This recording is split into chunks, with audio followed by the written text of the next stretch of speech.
بسم الله الرحمن الرحیم. شروع کوم په نامه د هغې پاک ذات چې ډیر بخښونکی او مهربانه دی.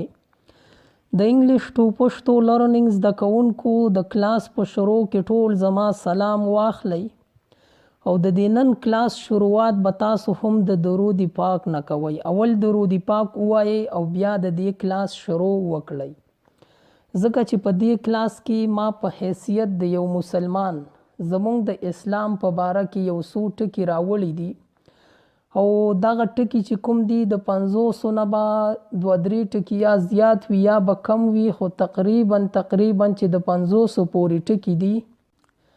نن په دې کلاس کې غواړم چې دغه ټکي تاسو ته هم وښایم، په دې امید چې تاسو یې زده کړئ. زه چې د دغې شروع وکړو د دې ټکي نه ګورئ، اولنی چې کوم ټکی دی که نه موږ وایو اودس. اودس ته په انګلیش کې وایي ابلوشن. ابلوشن وایي اودس ته. اودس ته څه وایي؟ په انګلیش کې ورته وایي ابلوشن. او بیا اودس کولو ته څه وایي؟ اودس کولو ته وایي میک ابلوشن. میک ابلوشن وایي اودس کولو ته. بیا چې داسې بل مخکې کوم ټکی دی هغه دی رینز آوټ. دا خوله کنګالول چې کوم دی که نه مونږ ډېر خلک ورسره مسواک هم کوي یا ګوته وخي، دغې خولې کنګالولو ته په انګلیش کې وایي رینز آوټ. بیا یو مخکې ټکی چې کوم دی هغه دی ګیټ هیر ویټ. دا وایي د سر مسې کولو ته، یعنی د سر مسه چې مونږ کومه کوو دغې ته په انګلیش کې وایي ګیټ هیر ویټ. د سر مسه کول. او داسې بیا د څنګلو مسه کول، دا څلی چې کوم دی او د دې مسه چې مونږ کوو نو دې ته په انګلیش کې وایي ګیټ ایلبو ویټ. د ګیټ ایلبو ویټ مطلب دی معنی ده د څنګلو مسه کول، یعنی د لاسونو دا کومې څنګلې چې وي د دې مسې کولو ته په انګلیش کې وایي ګیټ ایلبو ویټ. او داسې ګوره یو بل ټکی چې کوم دی پریر رګ وایي جای نماز ته موږ ورته مسله هم وایو او جای نماز ورته هم وایو. دی پریر رګ ته په انګلیش کې میټ هم وایي، پریر میټ هم ویلی شي، پریر رګ هم ویلی شي. دا وایي جای نماز ته. صحیح ده. بل مخکې ټکی چې موږ سره کوم دی هغه دی مونځ کولو ته په انګلیش کې وایي آفر مونځ کول.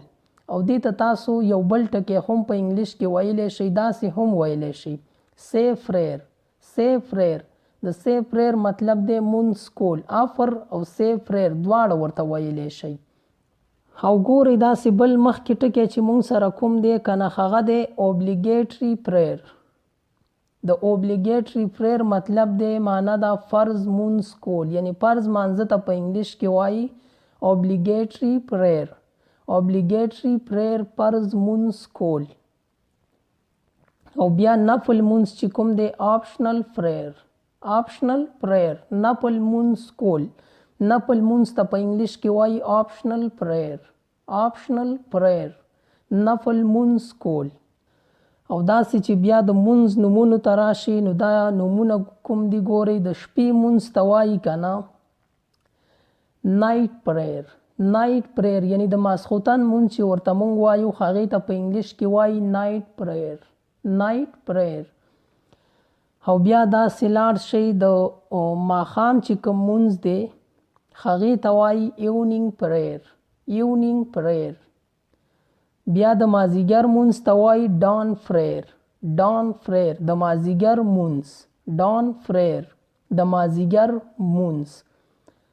او بیا د ماسپښین مونځ ته وایي نون پریر. د ماسپښین مونځ. او بیا د شپې یو مونځ کیږي هغې ته مونږ تهجد وایو. تهجد ته په انګلیش کې وایي ویجل پریر، یعنی د تهجد مونځ. تهجد مونځ. بل مخکې ټکی چې مونږ سره کوم دی هغه دی ریسیټیشن وایي تلاوت ته، یعنی د قرآن مجید چې مونږ کوم تلاوت کوو دې ته په انګلیش کې وایي ریسیټیشن تلاوت. او ګورئ بل چې کوم ټکی دی بیلیور. بیلیور وایي مسلمان ته، مومن ته. بیلیور مومن. مومن ته په انګلیش کې څه وایي؟ بیلیور. داسې که تاسو یو بل مخکې ټکي ته وګورئ هغه دی اپوسټیټ. د اپوسټیټ مطلب دی معنا ده بېدینه.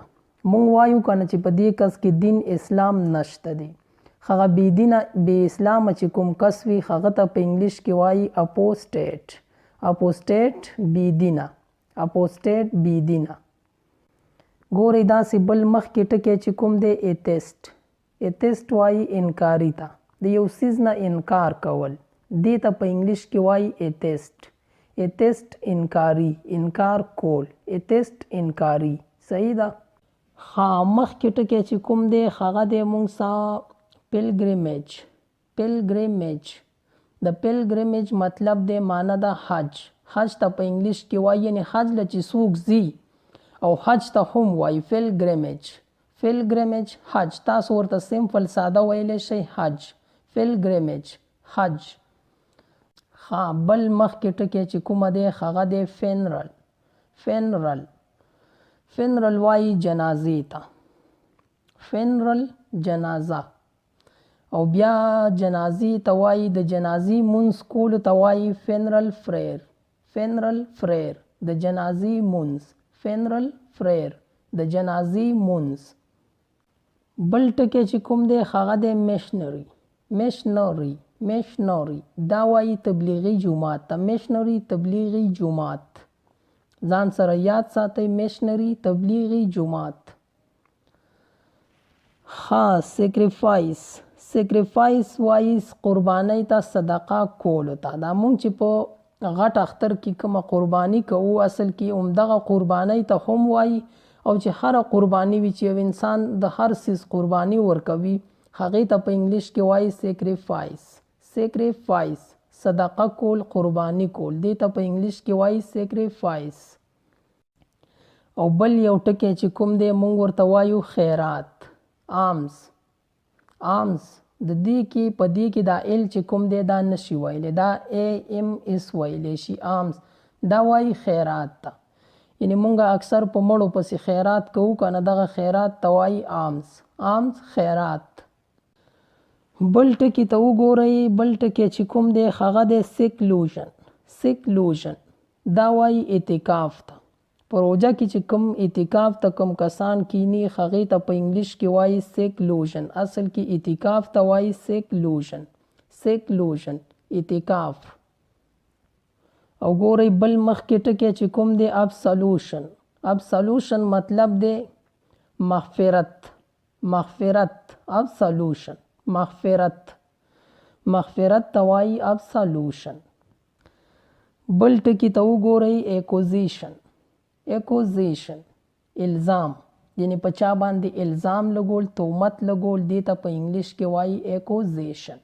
ایکوزیشن. الزام، تهمت لګول. میریکل. میریکل معجزې ته وایي. معجزه خو به تاسو پیژنئ. په اردو کې هم ورته معجزه وایي او زما په خیال چې پښتو کې ورته هم مونږ معجزه وایو. خو البته ماله یې بل د پښتو ټکی نه راځي، دغه معجزه راځي. دې ته په انګلیش کې وایي میریکل. میریکل معجزه. ښه او بل مخکې ټکي ته وګورئ هغه دی چیپلیټ. چیپلیټ وایي تسبیح ته. یعنې دا تسبیح چې کوم وایي مونږ چې پې ذکر کوو دغې ته وایي چیپلیټ. او روسري ورته هم وایي. روسري یا چیپلیټ دواړه ورته تاسو ویلی شئ. دا وایي تسبو ته. چیپلیټ یا روسري. روسري چیپلیټ دواړه ورته ویلی شئ. دا وایي تسبو ته. هغه مونږ چې پې ذکر کوو هغه تسبو ته وایي چیپلیټ یا روسري. ها او بل ټکي ته وګورئ. دا ټکی چې مونږ سره کومه دی دا دی ابزرف. ابزرف فاسټ. ابزرف فاسټ وایي روجې نیولو ته. روجې نیولو ته وایي ابزرف فاسټ. تاسو ورته هیو فاسټ هم ویلی شئ. هیو فاسټ یا ابزرف فاسټ دواړه وایي روجې نیولو ته. روجې نیولو ته څه وایي؟ ابزرف فاسټ یا هیو فاسټ. او بیا روژه ماتي ته وایي اباټ فاسټ. اباټ فاسټ. دا وایي روژه ماتي ته. اباټ فاسټ روژه ماتي. او دې ته هم تاسو بریکفاسټ هم ویلی شئ. روژه ماتي ته نه دی، بریکفاسټ ورته هم ویلی شي او اباټ فاسټ ورته هم ویلی شي. او بیا ګورئ دې کې یو بل چې کوم ټکی دی موږ چې ورته روژه خور وایو. روژه خور ته په انګلیش کې وایي فورګو. فورګو فاسټ. فورګو فاسټ. روژه خور یعنی موږ چې ورته وایو دا روژه خور دی، روژه یې خوړلې ده. خیر دغې ته نه وایي، البته هر یو هغه کس ډېر خلک داسې دي چې هغوی د بیمارۍ په وجه باندې هم خوري، خو اصل کې فورګو فاسټ چې کوم دی دا هغې روژې ته وایي چې کومه روژه ونیسي او بیا یې په منځ کې ماته کړي، نو هغې کس ته وایي فورګو فاسټ. هغه روژې ته وایي فورګو فاسټ، یعنی روژه په نمۍ کې خوړل. فورګو فاسټ. انټینشن. انټینشن وایي ارادې ته، نیت ته. انټینشن اراده یا نیت. ابسټین. ابسټین وایي پرهیز کول. ابسټین پرهیز کول. ابسټین پرهیز کول. سن وایي ګناه ته. SIN سن ګناه. او کمټ سن. کمټ سن وایي ګناه کولو ته، یعنی یو خو ګناه ده، سن ګناه شوله او ګناه کولو ته وایي کمټ سن. کمټ سن ګناه کول. او بیا کوم چې ټکی دی سنفول. سنفول وایي ګناهګار ته. مونږ وایو که نه چې دا کس ډېر ګناهګار دی، نو هغې ته په انګلیش کې وایي سنفول. سنفول ګناهګار. ها بیا یو بل داسې ټکی وګورئ بری. بری وایي دفن کولو ته. د مړي چې کوم دفن کولی، کوم خښولی، مونږ ورته په پښتو کې وایو، مونږ وایي مړی ښخ کو. هغه خښولو ته په انګلیش کې وایي بری. بری او انټر ورته هم ویلی شئ. بری یا انټر دواړه وایي دفن کولو ته، د مړي خښولو ته. بل ټکي ته وګورئ کال آوټ اذان. کال آوټ اذان. اذان کول. اذان ته خو اصل کې په انګلیش کې هم اذان وایي، خو اذان کولو ته وایي کال آوټ اذان، یعنی اذان کول. کال آوټ اذان. اذان کول.